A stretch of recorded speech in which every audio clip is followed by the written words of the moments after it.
ఓం శ్రీ గురుభ్యో నమ. ఓం శ్రీ మాత్రే నమ. అంగారక గ్రహము అంటే ధరణీగర్భ సంభూతుడు అంటాం కుజుడు.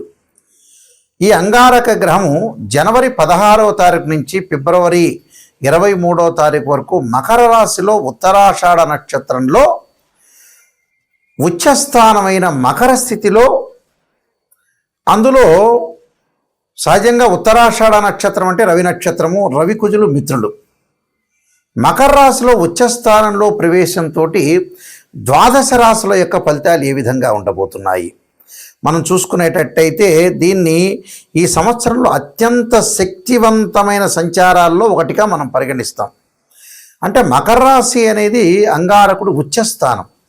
ఆ ఉచ్చస్థానంలో కూడా ఉత్తరాషాఢ నక్షత్రంలో ప్రవేశంతో 23వ తారీఖు వరకు, ఫిబ్రవరి 23వ తారీఖు వరకు ఉంటారు. అప్పుడు మరి ఎలాంటి ఫలితాలు జరగబోతున్నాయి? సహజంగా అంగారకుడు అంటే ఏంటంటే ధైర్యము, అభిరుచి, సహనము, కోపము, బాధ్యత, శారీరక బలాన్ని, ఓర్పుని సూచిస్తుంటుంది. మకర రాశి సహజంగా ఏంటంటే మకర రాశిలో పుట్టిన వాళ్ళ కొంతమందికి, అంటే ఎక్కువ మందికి, మెజారిటీ ఆఫ్ ద పీపుల్కి క్రమశిక్షణ, సహనము, బాధ్యత, ఓర్పు, అలానే సహనము, ఈ రెండు శక్తులు ఇక్కడ కలుస్తాయి. అంటే కుజుడు మకర రాశిలో సంచారం చేయటం వల్ల కుజుడు ధైర్యాన్ని, సహనాన్ని, ఓర్పుని, మకర రాశిలో జన్మించిన వాళ్ళకి అలానే ధైర్యము, స్నేహము, ఓర్పు, క్రమశిక్షణ, ఈ రెండు శక్తులు కలుస్తున్నాయి. కాబట్టి మరి ఏ విధంగా ఉండబోతుంది? ఈ రెండు శక్తులు కలవటం వల్ల ఇక్కడ మనకి మరింత దృష్టి పెరిగే అవకాశాలు ఎక్కువ ఉంటాయి. అంటే రెండు కలవటం వల్ల కొంత సుఫలితాలు జరగటం ఒకటి.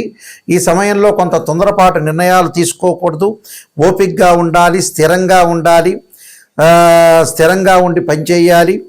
నిజమైన ప్రయోజనాలు పొందే అవకాశాలు ఎక్కువ ఉంటాయి. కోపశక్తిని కూడా, అంటే కోపాన్ని కూడా నియంత్రణ చేసుకోవాలి.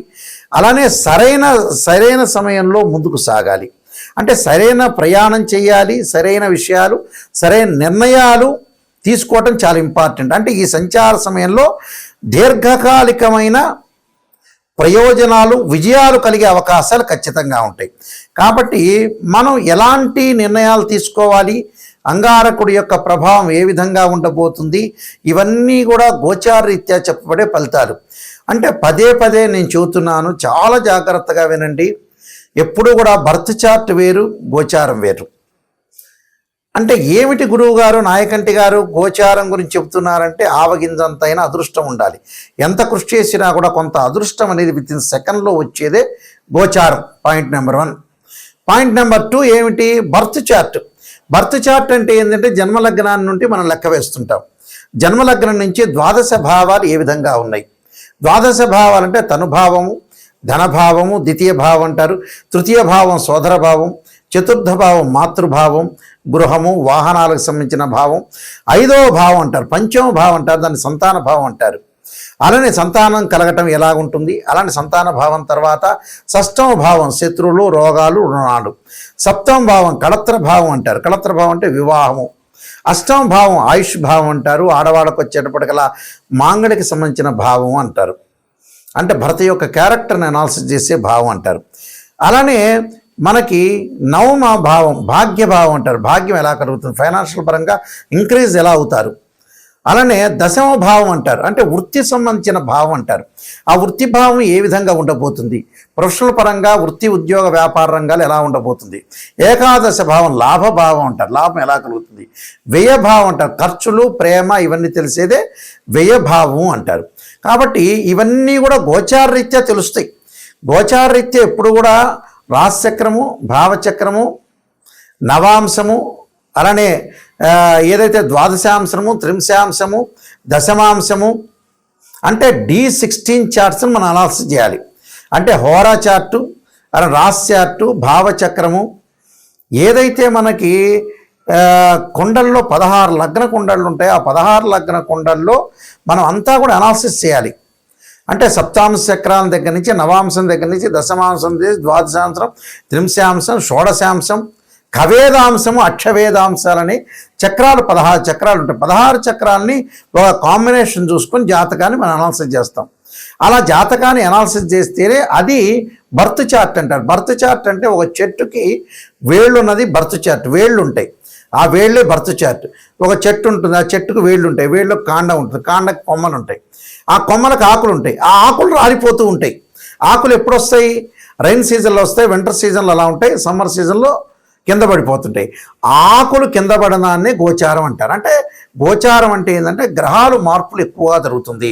బర్త్ చార్ట్ అంటే ఏంటంటే కాన్స్టెంట్గా ఆ గ్రహాలు అక్కడ ఉంటాయి, దశలు అంతర్దశలు 16 లగ్న కుండలు మనం అనాలిసిస్ చేస్తే బర్త్ చార్ట్ అనేది చాలా మోస్ట్ ఇంపార్టెంట్. బర్త్ చార్ట్ 80%, గోచారం ఎప్పుడు కూడా 20% రిజల్ట్స్ ఇచ్చే అవకాశం ఉంటుంది. కేవలం బర్త్ చార్ట్ చాలా మోస్ట్ ఇంపార్టెంట్. అలానే గోచారం అంటే ట్రాన్సిట్ సిస్టమ్ అంటారు. ట్రాన్సిట్ సిస్టమ్ ఎప్పుడు కూడా మనకి 20% సపోర్ట్ చేస్తుంటుంది. ఆ సపోర్ట్ ఎంతవరకు ఉంటుందో మనం తెలుసుకోవటమే చాలా మోస్ట్ ఇంపార్టెంట్. ఈ అంగారగ్రహం ద్వాదశ రాశుల వాళ్ళకి ఎలాంటి ఫలితాలు జరగబోతున్నాయో మనం ఒక్కసారి పరిశీలన చేద్దాం. మేషరాశి వాళ్ళకి కుజగ్రహ ప్రభావం, రాస్యాధిపతి అష్టమాధిపతి అయిన కుజుడు దశమంలో మకర రాశిలో ఉచ్చస్థానంలో ఉండటం వల్ల డెవలప్మెంట్ ఎక్కువ జరిగే అవకాశాలు ఎక్కువ ఉంటాయి. వాళ్ళ లైఫ్లో కేర్, గుర్తింపు, సామాజికంగా వాళ్ళు అనుకూలంగా ఉండటం, అలానే ఇమేజీ వాళ్ళ యొక్క ప్రాధాన్యత బాగా పెంచుకుంటారు. అలానే వృత్తిపరమైన వృద్ధి అంటే డెవలప్మెంట్ అంటే ఉద్యోగంలో అనుకూలంగా ఉండటం, వృత్తిపరంగా అనుకూలంగా ఉండే అవకాశాలు ఎక్కువ ఉంటాం. అలానే వృత్తిపరమైన వృద్ధే కాకుండా నాయకత్వ లక్షణాలు కూడా బాగా పెరగటం, స్థిరమైన కృషి చేయటం, అలానే అన్ని ప్రతిఫలాలు ఉద్యోగపరంగా, ఫైనాన్షియల్ పరంగా, ఆకస్మికంగా ధనలాభం, నూతన ఉద్యోగాల్లో కొంత అనుకూలంగా ఉండటం, బలమైన పనులు చేయటం, ఆత్మవిశ్వాసం బాగా పెరిగే అవకాశాలు ఎక్కువ ఉంటాయి. అలానే బాధ్యతలు కూడా బాగా పెరుగుతాయి. అలానే వ్యక్తిత్వము, కుటుంబము, సృజనాత్మక శక్తి, ఆలోచనలు బాగా ప్రభావితం చేసే అవకాశాలు ఉంటాయి. కొంత భావ ఉద్వేగాలకి వెళ్లకుండా, కోపాలకు వెళ్లకుండా కొంత నియంత్రణ చేసుకోండి. మరింత ఒత్తిడికి వెళ్లకుండా కూడా చూసుకోవటం మంచిది. ఉన్నతమైన అధికారులతోటి అంటే మీ బాస్ తోటి కొన్ని విభేదాలు రాకుండా చూసుకోండి. అయితే మీ కార్యాలయాల్లో మీరు ఏదైతే ఆఫీసులు ఉంటే దానిలో కొంత ఓపికగా ఉండండి, సహనంతో ప్రవర్తన చేయండి. సహనంతో ప్రవర్తన చేయటం వల్ల కూడా అనుకూలమైన ఫలితాలు ఎక్కువగా ఉంటాయి. అంటే వృత్తిపరంగా ఆలోచన చేయండి. వృత్తి, ఉద్యోగ, వ్యాపార రంగాల ఆవేశం లేకుండా లౌకిక జ్ఞానంతో ఉండండి. అలానే నూతన వ్యాపారాలు చేయండి. ప్రయాణాల్లో కొంత భద్రత సాధించండి. ప్రయాణాలు వెళ్ళేటప్పుడు మనం జర్నీ చేసిన ఆటోమేటిక్గా కొంత జాగ్రత్తగా ఉండటం చాలా ఇంపార్టెంట్. అలానే కోపం అంటే ఫైనాన్షియల్ పరంగా డెవలప్మెంట్ ఉంటుంది, కానీ బట్ కోపము లౌకిక జ్ఞానంతో ముందుకు వెళ్ళాలి. అంటే ఎవరి మీద కూడా సహనంగా ప్రవర్తించాలి, కొంత ఓర్పుగా ఉండాలి. అలానే ఉద్యోగపరంగా ఉద్యోగ రంగాల్లో కూడా కొంత జాగ్రత్తగా అంటే సరైన ప్రణాళికతోటి ముందుకు వెళ్ళాలి లైఫ్లో. అయితే అంగారకుడి యొక్క మీకు ఏదైతే దశమ స్థానంలో ఉండటం వల్ల మంగళవారం రోజున ఆంజనేయ స్వామికి ఎర్రటి పూలతోటి మీరు పూజించటం వల్ల కొంత మంచి జరిగే అవకాశాలు ఖచ్చితంగా ఉంటాయి. మనకి కుజుడు యొక్క ప్రభావం అనేది చాలా మోస్ట్ ఇంపార్టెంట్. కుజగ్రహం అనేది మనకి జాతకంలో అనుకూలంగా లేకపోతే అంటే గోచారరీత్యా సహజంగా వాళ్ళ రాశి దగ్గర నుంచి 3, 6, 11 స్థానాల్లో ఉంటే సుఫలితాన్ని ఇస్తాడు. మిగతావి మిశ్రమైన ఫలితాలు ఉంటాయి, మిగతావి చెడు ఫలితాలు ఉంటాయి. ఇది గోచారం. అదే బర్త్ చార్ట్ ప్రకారంగా మనం చూసుకునేటట్టయితే వాళ్ళ జన్మలగ్నం నుంచి 2, 4, 7, 8, 12 స్థానాల్లో కుజుడు ఉంటే దాన్ని కుజదోషం అంటారు. కొన్ని నక్షత్రాల కుజదోషం వర్తించదు, కొన్ని రాసులకి, కొన్ని లగ్నాలకు కూడా కుజదోషం అనేది వర్తించదు. అయితే ఇక్కడ అంగారక గ్రహం యొక్క ప్రభావం ఏ విధంగా ఉంటుంది, దాని నివారణ ఎలా చేసుకోవాలంటే సహజంగా అంగారకుడి యొక్క హోమము, అంగారకాగ్నే శక్తి అస్తాయి ధీమే తన్నో భౌమ ప్రచోదయాత్ అనే మంత్రాన్ని, తత్పురుషా విద్యే మహాసేనాయ ధీమే తన్నో షణ్ముఖ ప్రచోదయాత్ అనే మంత్రాన్ని చక్కగా చదువుకోవాలి. అంటే తత్పురుషా విద్యే మహాసేనాయ ధీమే తన్నో షణ్ముఖ ప్రచోదయాత్ అనే మంత్రాన్ని చదువుకోవాలి. లేకపోతే అంగారక గాయత్రి మంత్రం. ఇక సహజంగా అందరికీ తెలిసింది ఏంటంటే ధరణీగర్భ సంభూతం విద్యుత్కాంతి సమప్రభం కుమారశక్తి అస్తంచ మంగళం ప్రణమామ్యం.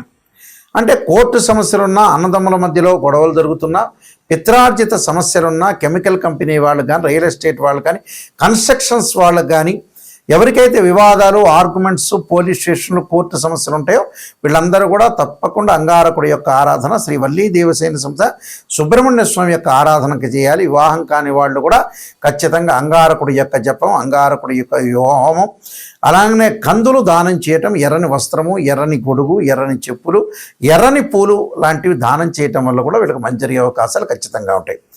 నిజంగా ఎవరైనా సరే జాతకాన్ని తెలుసుకునే వాళ్ళు నెగిటివ్ అయినా పాజిటివ్ అయినా తెలుసుకోవాలి. చాలామంది కూడా ఈ మధ్యకాలంలో ప్రతి సంవత్సరం కూడా బాగానే ఉందండి గురువు గారండి, ఈ సంవత్సరం బాగుంటుంది, వచ్చే సంవత్సరం బాగుంటుంది, గురువుల దగ్గరికి వెళ్ళంగానే ప్రతి వాళ్ళు అలా చెబుతూ ఉన్నారు ఈ మధ్యకాలంలో. అవన్నీ కూడా గోచారీత్యా చెప్పబడే ఫలితాలే కానీ బర్త్ చార్ట్ అనుసరించి కావు. అందువల్ల మా దగ్గర ఎవరైతే జాతకాన్ని మనం కన్సల్ట్ చేస్తారో వాళ్ళకి నెగిటివ్ అయినా పాజిటివ్ అయినా తెలుసుకునే వాళ్ళు మాత్రమే నా దగ్గర ఫోన్ చేయండి. నిజాన్ని తెలుసుకోవాలి, బాగుపడాలనుకునే వ్యక్తులు మాత్రమే ఫోన్ చేయండి. చాలామంది కూడా అంతా అయిపోయిన తర్వాత 70 ఏళ్ళకు వచ్చి నాయకంటి గారు మేము ఎలా సంపాదించాలనే వాళ్ళు చాలామంది ఉంటారు. 60 ఏళ్ళు రావటం ఎప్పుడు పెళ్లి చేసుకోవాలని చెప్పేవాళ్ళు, 50 ఏళ్ళు కాగానే ఎప్పుడు సంతానం అనే వ్యక్తులు చాలామంది ఉన్నారు ప్రపంచంలో. మన జీవితం అంతా కూడా మన చేతుల్లోనే ఎక్కువ పర్సెంట్ ఉంటుంది. మనం నాశనం చేసుకున్నట్టు అవుతుంది. అంటే స్వయంకృత అపరాధం అనేది చేయొద్దండి. నిజాన్ని తెలుసుకోండి, ముందు అలర్ట్ కాండి. ఎవరైనా సరే ఫైనాన్షియల్ పరంగా ఇన్కమ్ సంపాదించాలని వాళ్ళ దశలు అంతర్దశలు చూడాలి.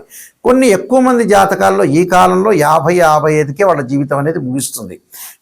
ముగియటం అంటే ఏంటంటే అంతకంటే ఫైనాన్షియల్ పరంగా ఆ తర్వాత సంపాదించలేని స్థితి వచ్చే అవకాశం ఉంటుంది. కాబట్టి స్టెబిలిటీ 55 కల్లా స్టెబిలిటీ కావాలి. ఆ తర్వాత ఫైనాన్షియల్ పరంగా గ్రోత్ ఉన్నా లేకపోయినా కూడా ఉన్నది పెట్టుకొని తినే అవకాశం ఉంటుంది. మెంటల్ టెన్షన్ లేకుండా ఉద్యోగపరంగా కానీ, వ్యాపార పరంగా కానీ, వృత్తిపరంగా కానీ కొంత జాగ్రత్తగా ఉండి ముందుకు వెళ్ళండి అని మా సూచన. ఎందుకంటే నేను నెంబర్ ఆఫ్ ఆస్ట్రాలజీ బుక్స్ రాశాను, అలానే నా క్వాలిఫికేషన్స్ అన్నీ కూడా మీకు కనపడుతూ ఉంటాయి.